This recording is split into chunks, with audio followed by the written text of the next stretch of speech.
This is Sunday Magazine. I'm Brian Hughes. Guest this morning is Dr. Tracey Wilen, here to talk about Women's Month. That is the month of March. And the Woman Up seems to be the key phrase of 2015. Good morning, Dr. Wilen. Oh, good morning. Thank you for having me. Not a problem. Tell me why 2015 should be an up year for women in the workplace. Well, you know, Brian, I've been tracking for a number of years trends about women in all generations, young generations, our millennials, our Gen X, and then even our boomers and more seasoned women. And I saw a lot of momentum starting in 2014, and I see this momentum continuing into 2015. And so I say that I'm very up on women in 2015, so we need to women up. Now, are there any particular fields in the business world where you feel women are going to be strong, or is it just all across the board? Oh, well, I think in the corporate sector, I think women have a lot of opportunities. I think in self-employment, entrepreneurship. So I think there's a lot of, and even politics. So I think there's a lot of areas that women will excel and continue to excel in. Interesting enough. Now, you're an author. You've authored 11 books. Your most recent book, Employed for Life, 21st Century Career Trends. Tell me about some of these career trends. Sure. So the way that I look at my research is I feel that technology is rapidly accelerating the pace of society. It's changing the nature of work, changing the skills that we need in a digital world, careers, and even has facilitated women's opportunities. So, you know, a lot of the opportunities that we have today didn't exist years ago, and a lot of that is because of technology. For example, things like eBay and Elance really didn't exist until we had the Internet. And now people can start businesses, literally within an hour because of the Internet. People can take international currency. People can find part-time work. In fact, 40% of the Americans are actually working as freelancers, all because of technology giving us more really a leveled landscape.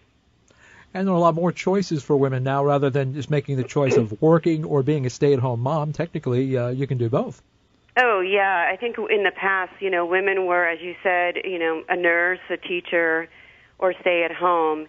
And now women, and I think a lot of that has to do with role models. Women are seeing that they can be successful in a number of areas, and they are successful, whether it's in the corporate world, whether it's in entrepreneurship or music. I mean, let's face it, women are really accelerating in a lot of areas today.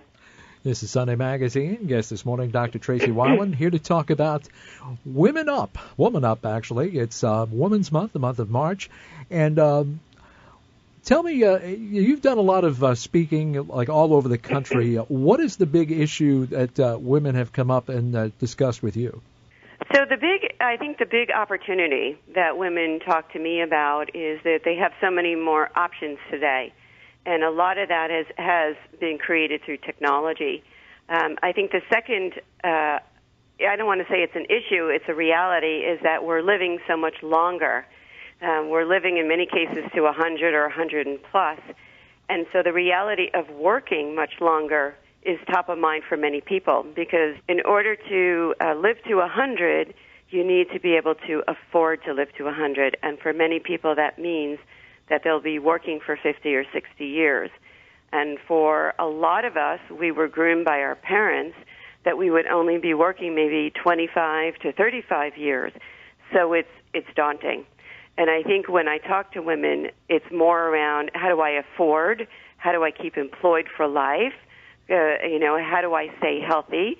How do I stay technically agile so that I can continue in the workforce for maybe until I'm 80 years old? And I think that's a big reality, not only just for women, but also for men. But I think even more so for women because, to date, they do live longer than men, and they have to think about the future. Don't rub it in, Dr. Wilen.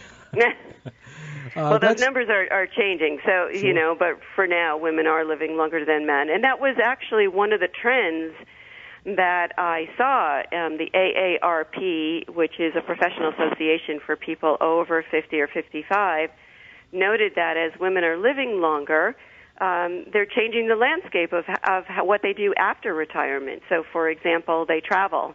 They're really spearheading a lot of domestic and international travel. they travel in groups, and there are now associations for women to find other women to travel with. And they do it, you either do a bucket list, or they do it because they wanted to have see their family, or they just do it because they're getting a summer vacation that they never had. And then on the flip side, because they're living longer, they're returning to the Golden Girl days. Remember that show? Sure, where there were 4 women over 55 who were either widowed or divorced, and they shared a house. They shared a house in Florida, and they shared the responsibilities, the finances, and it was safer, and they had a community.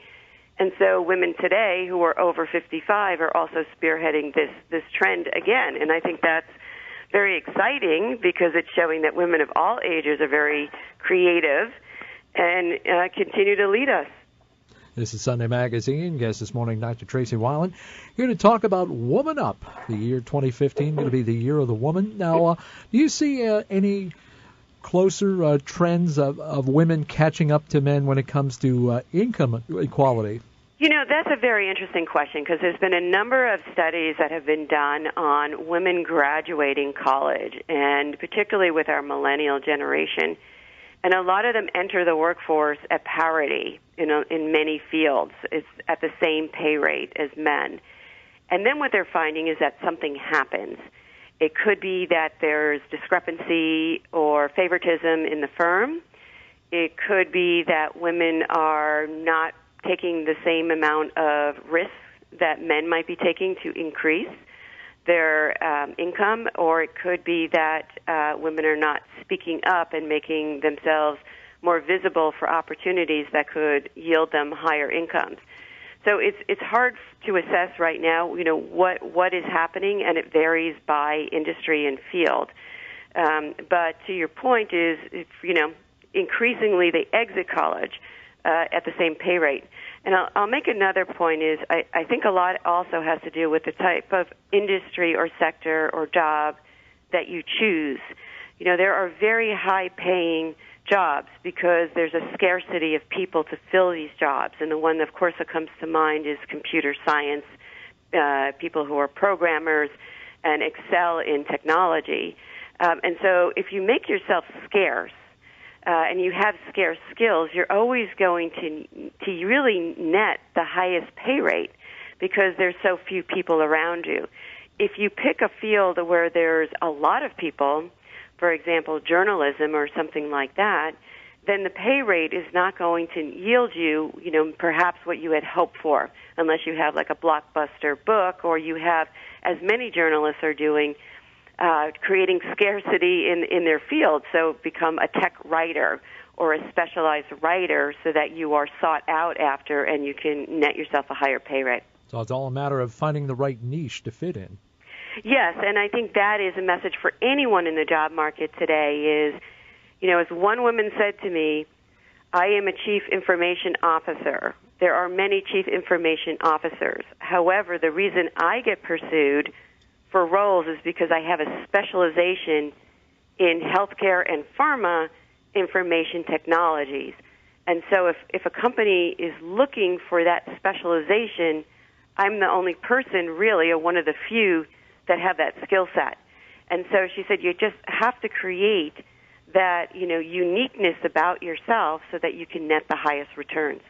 What do you think is the biggest misconception regarding women in the workplace right now? Oh, I think one of the misconceptions is that the children, that women are not available because they have children. And we have many proof points. And in my research for the book called Women Lead, we found that women are incredibly available despite having a wonderful family side. And let me explain is, I met a CEO who had 8 children, and she said that the reason why she can be a chief executive officer and have 8 children is because, number one, she has a supportive husband, right, and they split it. It isn't her responsibility, just the children.